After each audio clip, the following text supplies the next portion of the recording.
সালের November December মাস রাজনীতির মাঠ উত্তপ্ত। বিএনপি চেয়ারপারসন বেগম খালেদা জিয়া গুরুতর অসুস্থ হয়ে হাসপাতালে। ইনকিলাব মঞ্চের মুখপাত্র ওসমান হাদি গুলিবিদ্ধ।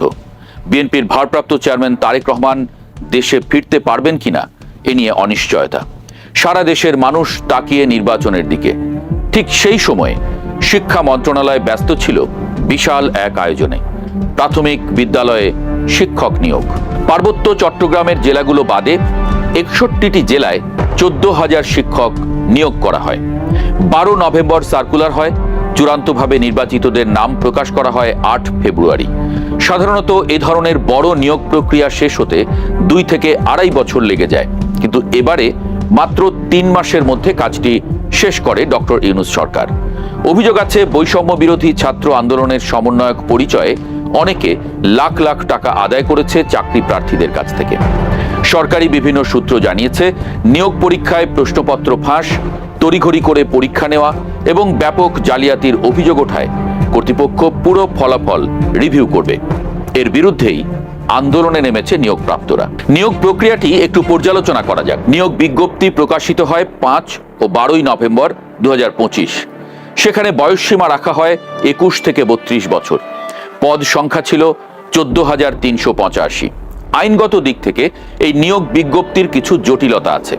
প্রথমত, বয়সসীমা রাখা হয় ৩২ বছর, কিন্তু নিয়ম অনুযায়ী বাংলাদেশের সরকারি চাকরির বয়সসীমা ৩০ বছর। এ কারণেই এই নিয়োগ বিজ্ঞপ্তি প্রকাশের আগে প্রাথমিক বিদ্যালয় নিয়োগ বিধিমালা সংশোধন করে বয়সসীমা ৩২ করা হয়। এই সংশোধনী নিয়ে অনেক বিতর্ক আছে। এই সংশোধনীতে সঙ্গীত শিক্ষক নিয়োগ, মুক্তিযোদ্ধা ও তাদের সন্তানদের জন্য কোটা সংরক্ষণ করা হয়। বিভিন্ন পক্ষ এই দুটি বিষয়ে আপত্তি জানিয়েছে। বেশ কিছু ইসলামী দল সঙ্গীত শিক্ষক নিয়োগের আপত্তি জানিয়েছে। কেউ কেউ মুক্তিযোদ্ধা ও তাদের সন্তানদের জন্য কোটা রাখার বিষয়ে আপত্তি জানিয়েছে। এবার আসা যাক নিয়োগ পরীক্ষার প্রশ্নে। আগেই যেমনটা বলেছি, বাংলাদেশের ইতিহাসে সবচেয়ে দ্রুততম সময়ে পরীক্ষা অনুষ্ঠিত হয়। তারপরেও কয়েকটি অনিবার্য কারণে দেরি হয়ে যায়। এর মধ্যে সাবেক প্রধানমন্ত্রী বেগম খালেদা জিয়ার মৃত্যু অন্যতম। তা না হলে হয়তো ডক্টর ইউনূস সরকার এই নিয়োগ প্রক্রিয়া শেষ করেই যেতে পারত। যাই হোক, কয়েক দফা পিছিয়ে নিয়োগ পরীক্ষা হয় ৯ জানুয়ারি ২০২৬। কিন্তু এর আগেই কয়েকদিন ধরে সারা দেশের সব গণমাধ্যমে খবর আসতে থাকে নিয়োগ পরীক্ষার প্রশ্ন ফাঁস এবং কেন্দ্র কন্ট্যাক্ট নিয়ে। কেন্দ্র কন্ট্যাক্ট হলো পরীক্ষার্থীর কন্ট্যাক্ট করা ব্যক্তি কেন্দ্রে এসে তাকে সঠিক উত্তর বলে দিয়ে যাবেন। পাবলিক পরীক্ষায় এ ধরনের ঘটনা কয়েক বছর ধরেই ঘটছে। আর তাই পুলিশ, র্যাব সহ আইনশৃঙ্খলা রক্ষা বাহিনীকে সতর্ক রাখা হয়। সেনাবাহিনীও ম্যাজিস্ট্রেসি ক্ষমতা নিয়ে মাঠে ছিল, কিন্তু প্রশ্ন ফাঁস ঠেকানো যায়নি।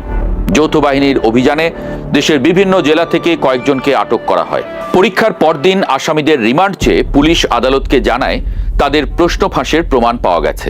অর্থাৎ এত সতর্ক থেকেও প্রশ্ন ফাঁস ঠেকানো যায়নি। আর কেন্দ্র কন্ট্যাক্টের কি হলো কেউ জানে না। তবে এর চেয়েও ভয়ানক হলো, পুলিশ জানিয়েছে গ্রেপ্তারকৃতরা একটা বড় নেটওয়ার্কের অংশ। পুলিশ ১০ থেকে ১৫ জনকে গ্রেপ্তার করেছে ঠিকই, কিন্তু তাদের নেটওয়ার্কের বাকিরা ধরাছোঁয়ার বাইরে থেকে গেছে। পরীক্ষা হলো ৯ জানুয়ারি, চূড়ান্ত ফল এলো ৮ ফেব্রুয়ারি। কিন্তু এর মাঝখানে আরেকটি ঘটনা ঘটেছে, তা হলো সমন্বয়ক পরিচয়ে চাঁদাবাজি।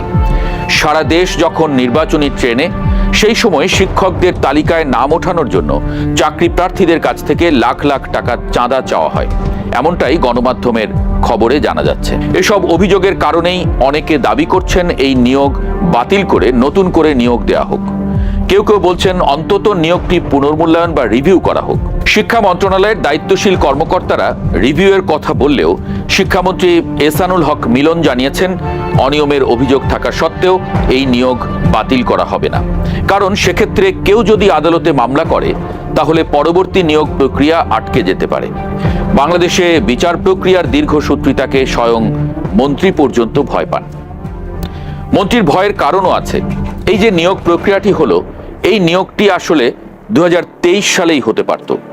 এখন যে নিয়োগ নিয়ে এত কথা হচ্ছে, এজন্য সার্কুলার দেয়া হয় ২০২৩ সালের ১৪ই জুন, কিন্তু প্রার্থী তালিকা চূড়ান্ত করতে করতে লেগে যায় প্রায় আড়াই বছর। ২০২৫ সালের ৩১ অক্টোবর ঢাকা ও চট্টগ্রাম বিভাগের জন্য 6,531 জন প্রার্থী চূড়ান্ত করা হয়। তবে এই নিয়োগের ক্ষেত্রে কোটা অনুসরণের অভিযোগ তুলে ফলাফল প্রকাশের বৈধতা চ্যালেঞ্জ করে নিয়োগ বঞ্চিত 31 জন প্রার্থী গত বছরের নভেম্বরে রিট করে নিয়োগ প্রক্রিয়া আটকে দেন। এ কারণে নতুন করে পরীক্ষা নিয়ে নতুন করে শিক্ষক নিয়োগের প্রক্রিয়া শুরু করে ডক্টর ইউনূস সরকার। কিন্তু বিধি বাম, এবারের নিয়োগও আটকে আছে অভিযোগের জালে। আবারও কেউ যদি অভিযোগ নিয়ে আদালতে যায়, আটকে যেতে পারে এই নিয়োগও। প্রশ্ন হলো, আইনি প্রক্রিয়াকে ভয় পেয়ে দুর্নীতিকে বৈধতা দেওয়া কি ঠিক হবে? বিশেষ করে নির্বাচনী ডামাডোলের মাধ্যমে ইউনূস সরকার তড়িঘড়ি করে যে বিশাল জনগোষ্ঠীকে সরকারি চাকরিতে নিয়োগ করলো, তা নিয়ে ভাববার অবকাশ আছে। কেননা ডক্টর ইউনূস সরকার বিভিন্ন সরকারি পদে যাদেরকে নিয়োগ দিয়েছিল, তাদের প্রায় সবার বিরুদ্ধেই দুর্নীতির অভিযোগ উঠেছে। শিক্ষক হিসেবে যাদেরকে নিয়োগ দেওয়া হলো, তারাও যদি দুর্নীতির দায়ে অভিযুক্ত হন কিংবা ঘুষ দিয়ে চাকরি নিয়ে থাকেন, তাহলে আমাদের শিশুদের ভবিষ্যৎ ঝুঁকির মুখে পড়বে। চূড়ান্তভাবে মনোনীতরা দ্রুত নিয়োগের কথা বলছেন। অনেকে বলছেন তাদের মধ্যে অনেকেই আগে চাকরি করতেন, সরকারি চাকরি হওয়ার পর তারা চাকরি ছেড়ে দিয়ে এখন বেকার হয়ে বসে আছেন। তাদের কথা যৌক্তিক। আমরা দেখেছি এমনটা আগের নিয়োগের ক্ষেত্রেও হয়েছিল। 2023 সালের সার্কুলারে যাদের নিয়োগ হয়েছিল, তারা দীর্ঘদিন অপেক্ষা করেও নিয়োগ পাননি। সম্ভবত কিছু মানুষের দুর্নীতি বা অসততার কারণে সবাইকেই ভোগান্তিতে পড়তে হয়। শিক্ষক নিয়োগ একটা নিয়মিত প্রক্রিয়া এবং সরকারের এমন একটি প্রক্রিয়া থাকা উচিত যাতে প্রতি মাসেই কিছু কিছু শিক্ষক নিয়োগ হতে থাকে। একটা কথা মনে রাখা দরকার, প্রাথমিক বিদ্যালয়ের শিক্ষক নিয়োগ সম্পূর্ণভাবে উপজেলা কেন্দ্রিক। যে উপজেলার জন্য শিক্ষক নিয়োগ করা হয়, তিনি সেই উপজেলার বাইরে কোথাও যেতে পারেন না। কেউ কেউ আছেন 1 বা 2টি স্কুলের মধ্যেই শেষ করেন চাকরি জীবনের বেশিরভাগ সময়।